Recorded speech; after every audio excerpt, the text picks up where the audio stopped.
चलिए आज हम देखते हैं कुछ शॉर्ट क्वेश्चन के बारे में जो आपके एग्जाम में सेक्शन ए में पूछने वाले हैं। ये क्लास 10th के बारे में हम बात कर रहे हैं और ये मैथ सब्जेक्ट है और बहुत सारे क्वेश्चन को देखेंगे जिसमें सेक्शन ए में आप सारे क्वेश्चन जिसको कम से कम 7 क्वेश्चन दिए रहेंगे जिसमें आपको 5 टच करना है। ईच क्वेश्चन जो प्रत्येक क्वेश्चन 2 नंबर का होगा, तो आप एक ही वीडियो में अगर यदि उस सारे क्वेश्चन को देख लेते हैं तो आप 10 नंबर कहीं से भी मतलब नहीं छोड़ने वाले हैं। तो बिंदु -5, 7 तथा -1, 3 के बीच की दूरी ज्ञात कीजिए। तो हमें दूरी सूत्र पता होगा कि यदि 2 बिंदु के बीच में मान लो इस तरह से हम 2 पॉइंट देते हैं और मेरे पास x1 और y1 इस एक पॉइंट है और दूसरा है x2 और y2 और पहला है a और b, तो दूरी सूत्र निकलता था मेरा क्या, दूरी सूत्र जिसको हम लोग डिस्टेंस फार्मूला बोलते हैं, ये √अंडर x2 - x1 का whole square plus y2 - y1 का होल स्क्वायर। इसको हम या करके ऐसे भी लिख सकते हैं, क्या लिखेंगे, x1 - x2 का whole square plus y1 - y2 का होल स्क्वायर। ये मेरा फार्मूला है। यदि आपके पास फार्मूला है तो आप इससे क्वेश्चन चुटकियों में बना दीजिएगा। देखिए कैसे बनता है, ये दोनों फार्मूला अप्लाई कर सकते हैं। मेरे पास जो पॉइंट है ये है, इसको हम x1 मानेंगे, इसको हम y मानेंगे, इसको x2 मानेंगे, इसको y2 मानेंगे।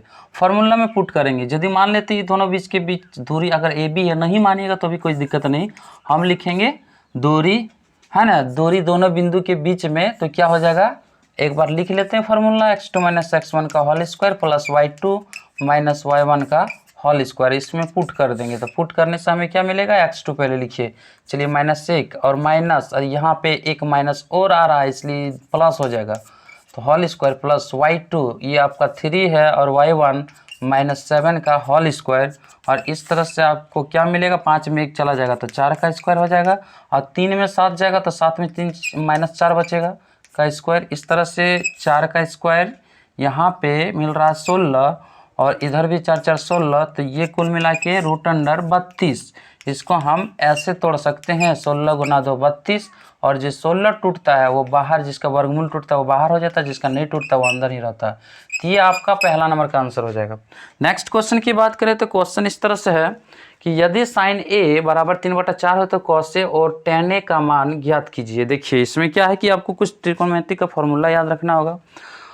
हम कोशिश करेंगे कि इस वीडियो में जितना हो सके सूत्र का प्रयोग करेंगे और एक स्पेशल वीडियो बनाएंगे जिसमें सारे त्रिकोणमिति सहित जितने भी फॉर्मूले हैं या फिर त्रिकोणमिति का अलग एक सेपरेट वीडियो बता देंगे। और ये फर्स्ट सेक्शन का हम बात कर रहे हैं, इसके जो आपका टर्म 2 के लिए है, इसके अतिरिक्त भी कुछ बहुत सारे क्वेश्चन रहेंगे। और क्या है कि अगर यदि हम सेक्शन वाइज बना देते हैं तो आप एक वीडियो देखिएगा, एक वीडियो को अगर यदि क्लियर देख लेते हैं तो आपका एग्जाम में किसी तरह का समस्या नहीं आने वाला है। तो देखिए इसमें क्या है कि sin a बराबर 3/4 है। हम जानते हैं कि चलो कोई बात नहीं, sin a लिख देते हैं, 3/4 लिखते हैं। भाई हमको sin a का फॉर्मूला पता होना चाहिए, जैसे p/h, तो मेरे पास p है और h है। ये हम एक ट्रेंगल यानी एक त्रिभुज के द्वारा भी समझ सकते हैं या फिर इसको हम लोग PBH के द्वारा भी समझ सकते हैं। तो मेरे पास p है और h है, हमें चाहिए क्या, b चाहिए, यानी p को हम क्या बोलते हैं, लंब बोलते हैं, और h को क्या बोलते हैं, कर्ण बोलते हैं, यानी आधार की कमी है। तो हमें आधार चाहिए, तो एक फॉर्मूला होता है कि h² जो होता है हमेशा p² प्लस b² के बराबर होता है। तो h² और p² प्लस b², और h का मान आपके देखिए 4 दिया है तो हम ये 4 का स्क्वायर करेंगे, और यहाँ पर p² है तो p का मान क्या हो जाएगा, 3 का स्क्वायर हो जाएगा, b² नहीं है, चलो कोई बात नहीं, 4 का स्क्वायर आपका 16 हो जाएगा, उधर 3 का स्क्वायर 9 हो जाएगा, इधर b² होगा, 16 - 9 = b², 16 में 9 के 7 और b², और इस तरह से b² यहाँ पे रूट आएगा तो 7 हो जाएगा, नहीं यानी b का मान जो है वो क्या आ गया, √7। इसे हम त्रिकोण एक समकोण त्रिभुज के द्वारा भी दिखा सकते हैं कि कैसे आएगा। अब यहाँ हम इजिली निकाल देंगे कि हमें चाहिए cos a, तो cos a = होता है b/h, जिसको हम लोग क्या बोलते हैं, b मीन्स हो गया आधार, h मीन्स कर्ण। अब b का जो मान आप लाए हैं उसको बैठा दीजिए यहाँ √7, और h का जो मान है वो h क्या है, अब देखिए यहाँ पे दिया गया है 4, तो ये 4 हो जाएगा। और इसके साथ ही tan a का फॉर्मूला क्या होता है, तो tan a = p/b होता है, और tan a = p/b, यानी b हम अभी निकालें और पहले से p दिया हुआ है, तो p का मान हो जाएगा 3 और b का मान कितना हो जाएगा, b का मान हो जाएगा √7। तो इस तरह से ये क्वेश्चन हो गया। फिर हम अगला नेक्स्ट क्वेश्चन की बात करते हैं।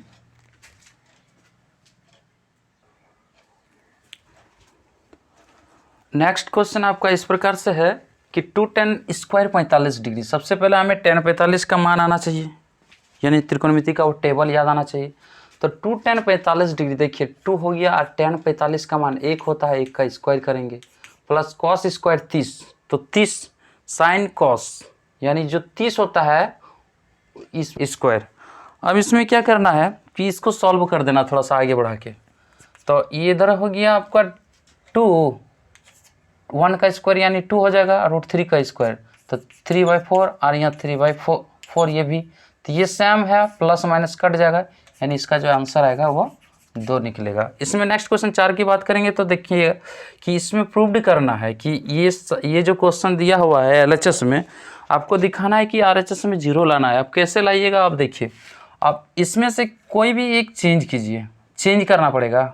आपको याद होगा कि एक फार्मूला हम लोग पढ़े हैं कि sine 90 minus theta is equal to cos theta होता है, उसी तरह cos 90 minus theta equal to sine theta होता है, और फिर tan 90 minus theta equal to cot theta होता है। तो ये फार्मूला के माध्यम से हम इसको बनाएंगे, इसको हम 0 प्रूव करेंगे। तो सबसे पहले हमें LHS लिखना पड़ेगा ये वाला, कि ये वाले टर्म को एक बार लिख दीजिए, 38 डिग्री और cos 52 degree minus sine 38 degree और साइन 52 डिग्री। अब इसमें जब हम LHS लिख दिए तो इसको सॉल्व कर देंगे और 0 लाएंगे। कैसे लाएंगे, देखिए कि कॉस 38 है, चलिए एक को हम लोग पहले सॉल्व करते हैं, ये कॉस 52 है यहाँ पे। अब यहाँ क्या करते हैं कि ये अगर हम 2 थीटा को ऐड करने पर 90 होना चाहिए। देखिए 8 2 10, 0 हाथ में 1, 5 3 8 आ रहा है, मतलब कॉस अगर हम यहाँ पे चेंज करते हैं इसको, कॉस 90 माइनस 52 डिग्री, यहाँ पे हम क्या करेंगे, कॉस अगर 52 माइनस करेंगे तब ना 38 आएगा। देख लीजिए 10 में तो गया तो 8, और 7 में 5 गया तो 8 में 5 गया तो 3, और इस तरह से ये कॉस इसको हम चेंज नहीं किए। इसी तरह यहाँ भी ये को चेंज करेंगे। चलिए फर्स्ट को चेंज कीजिए, फर्स्ट या सेकंड कुछ भी चेंज कर सकते हैं। साइन इसमें 90 माइनस 52 यानी 52, दूसरा वाला थीटा सब्ट्रैक्ट करेंगे, और इधर कितना हो गया साइन 52। तो देखते हैं कि cos 90 minus theta is equal to sine theta, cos 90 minus theta is equal to sine theta. यहाँ पे जो भी वैल्यू रहेगा उसको लिखेंगे 52 डिग्री, इधर हो गया कॉस 52 डिग्री माइनस यहाँ पे sine 90 minus theta is equal to cos theta, तो यहाँ क्या हो गया कॉस 52 डिग्री, और ये साइन 52 डिग्री, इधर क्या हो गया आपका डिग्री। देखिए sine 52 cos 52, sine 52 cos 52 same है, तो सेम में जब सेम माइनस हो जाता है ना, तो आप काट सकते हैं या फिर इसको हम लोग 0 लिख सकते हैं। मतलब ये दोनों जो है कैंसिल हो गया और इसका आंसर क्या आ गया 0। इस तरह से ये प्रूव्ड हो गया। अब देखेंगे ये क्वेश्चन जो है यहाँ पे है कि 7 सेंटीमीटर त्रिज्या वाले 7 सेंटीमीटर त्रिज्या तथा 5 सेंटीमीटर ऊंचाई वाले लंबवृत्त बेलन का आयतन ज्ञात कीजिए। चलिए भाई आयतन, अब यहाँ देखना है किसका आयतन ज्ञात करना है, बेलन का। तो सबसे पहले बेलन का आयतन क्या होता है, हम उसको पहले जो मान दिया उसको लिख लेते हैं। चलिए r बराबर 7 सेंटीमीटर है, और ऊंचाई जो दिया हुआ है h बराबर 5 सेंटीमीटर है। अब आपको पता होना चाहिए कि बेलन का आयतन होता क्या है। तो बेलन का आयतन का एक फार्मूला होता है कि बेलन का आयतन बराबर पाई r स्क्वायर h, पाई का मान 22/7, r स्क्वायर देखिए r कितना है 7 × 7, और h आपका 5 है, यहाँ से 7 7 कट जाएगा। अब 22 को 7 से गुना कीजिए या फिर जैसे भी मल्टीप्लाई करना, 22 7 154 हो गया, और गुना 5, फिर इसको जब हम गुना कर देंगे तो हमें रिजल्ट फाइनली मिल जाएगा। यहाँ भी लिखिए, कोई दिक्कत नहीं। 5 × 20 का 0, हाथ में 2, 25 25, 26 27 का 7, हाथ में 2, 5 × 5 2 7। आप इसको देखिए कि सेंटीमीटर में था तो आयतन हमेशा सेंटीमीटर क्यू में हो जाएगा। और यदि एरिया पूछता आपको कि क्षेत्रफल निकालिए तो क्यों नहीं लिखते, उसमें हम स्क्वायर करते। तो नेक्स्ट क्वेश्चन फिर हम देखेंगे नेक्स्ट क्वेश्चन, तब तक के लिए तो इसको देख सकते हैं।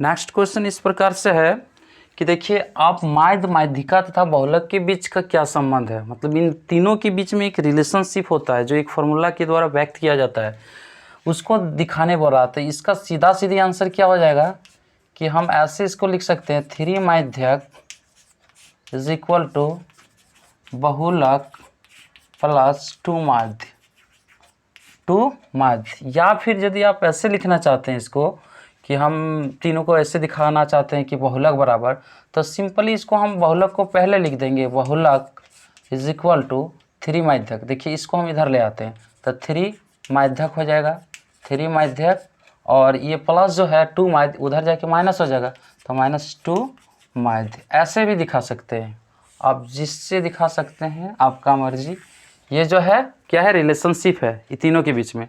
इसके द्वारा हिसाब भी बनाया जाता है, देखेंगे हम नेक्स्ट क्वेश्चन में। कुछ क्वेश्चन है जो इसके द्वारा ही हम लोग बनाएंगे। अब नेक्स्ट क्वेश्चन जो है कि एक पासे को एक बार फेंका जाता है, निम्नलिखित को प्राप्त करने की प्रायिकता क्या करना है, ज्ञात कीजिए। तो चलिए भाई इसमें देखेंगे कि पासा, सबसे पहले हमको जानना पड़ेगा पासा क्या होता है। सिंपली लूडो का गुट्टी आप देखेंगे कि लूडो का जो गुट्टी होता है ना, इस तरह से ऐसे करके, इसमें कुछ नंबर टाइप दिया रहता है, नंबर, और नंबर रहता है कुछ इस तरह से, मान लीजिए यहाँ पे, और इस तरह से कुछ नंबर दिया है।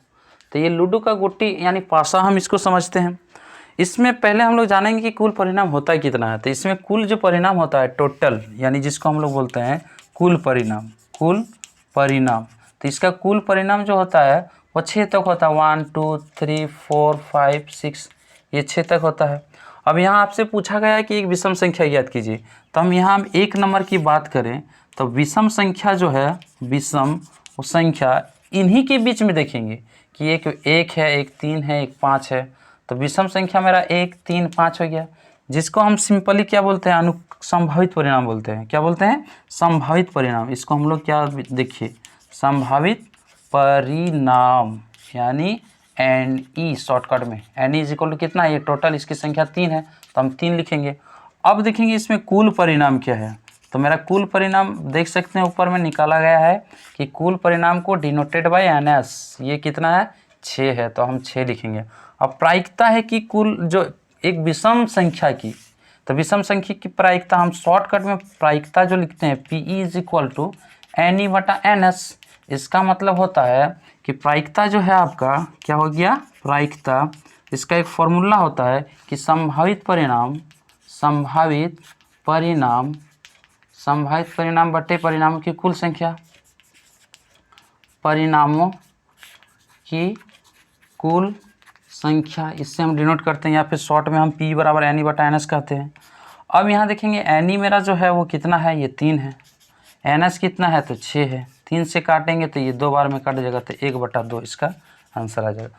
इसका जो नेक्स्ट पार्ट है इसमें बोला गया है कि एक सम संख्या, तो सम संख्या होता है क्या भाई, तो हम लोग देखेंगे 1 2 3 4 5 6, इसमें से सम संख्या 2 4 6 है। तो इसको हम लोग शॉर्ट में फिर क्या बोल देंगे, NE बराबर, एक बार तो बता चुके हैं, तो NE बराबर 6 और NS बराबर NE बराबर 6 नहीं होगा, 1 2 3 यानी 3 है। इसको हम संभावित परिणाम बोलते हैं। कुल परिणाम जो है 6 है, तो प्रायिकता जैसे ही निकालेंगे तो क्या हो जाएगा NE/NS, और इस तरह से हमें NE का मान मेरा 3 है और 6, तो इसमें भी कितना आएगा 1/2, तो आपका फिर से ये आंसर आ जाएगा। नेक्स्ट क्वेश्चन की ओर हम लोग चलते हैं आगे।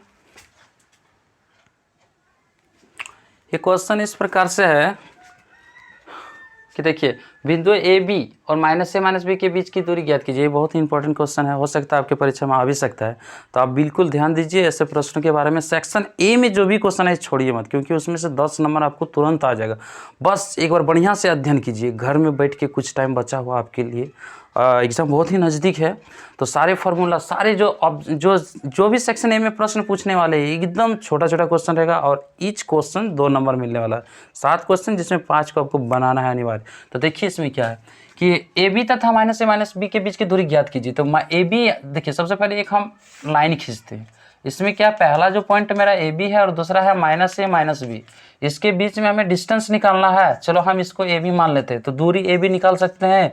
एक फॉर्मूला हम लोग देखें तो दूरी AB is equal to √, formula हम बात कर चुके हैं पहले, इससे पहले क्वेश्चन में, x2 - x1 का whole square plus y2 - y1 का होल स्क्वायर। चलिए अब इसमें हम लोग देखेंगे x2 मेरा कितना है, तो x2 जो है वो कितना है, माइनस ये वाला है, और ये माइनस फार्मूला का लगेगा a का स्क्वायर, इसके बाद से प्लस आएगा ये -b, और यहाँ से -b का होल स्क्वायर। तो आपको यहाँ क्या करना पड़ेगा कि -a - b का होल स्क्वायर जो होगा, यहाँ पे हम लोग AB लिख सकते हैं, ऐसे यहाँ AB लिखा हुआ है, AB इज इक्वल टू, तो -2a हो जाएगा दोनों ऐड होके, और यह -2b हो जाएगा, स्क्वायर हो जाएगा दोनों का।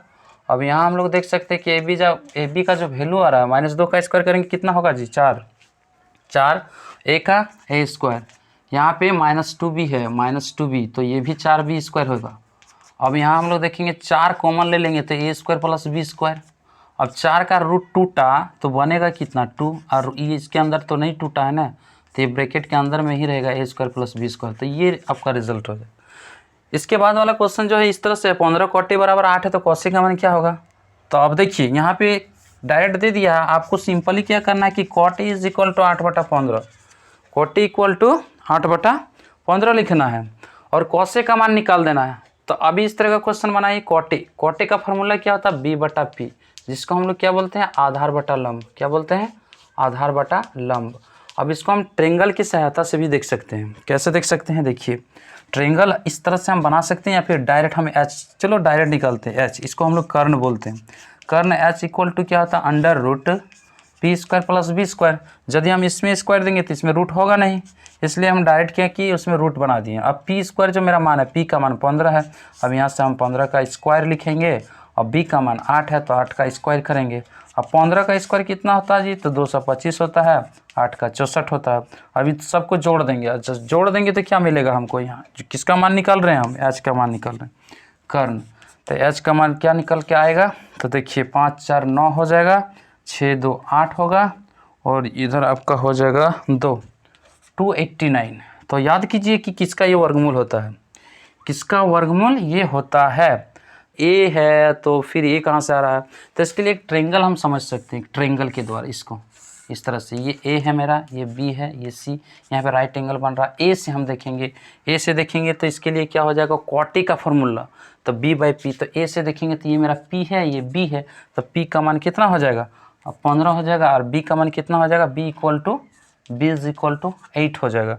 अब मेरा जो h निकला वो कितना निकल गया, 17 निकल गया। अब ए से हमको देखने के लिए देखना है ए से कि ए से हम cos a का मान कितना होगा, तो cos a is equal to, यहाँ से जब हम देखेंगे तो ये मेरे लिए p बन रहा है, ये क्या बन रहा है p बन रहा है, और ये b बन रहा है, ये आपका h बन रहा है। तो हमें a से देखने पर b तो मेरा ये है, यानी ए बी बन जा रहा है, क्या बन रहा है ए बी। तो ऐसे भी लिख सकता है कि b/h हो जाएगा। अब b का मान जो है 8 है और h का मान क्या है 17, ये आपका आंसर हो जाएगा। नेक्स्ट क्वेश्चन की ओर हम लोग